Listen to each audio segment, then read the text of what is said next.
नमस्कार। नेपालको सतहत्तरै जिल्लाबाट घरमै बसी बसी फुलमाला बनाउन चाहनुहुन्छ भने हामीलाई सम्पर्क गर्न सक्नुहुन्छ।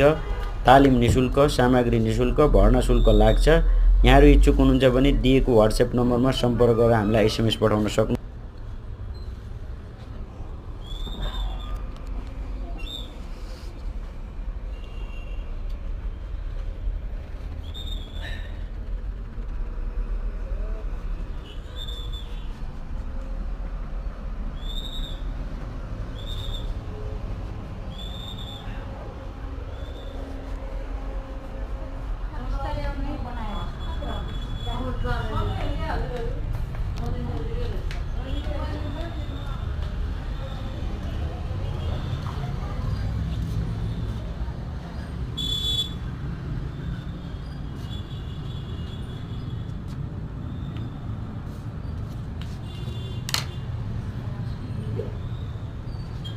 कलेज जस्तो लाग्छ मलाई, त्यो कुरा गर्न पाइनँ म।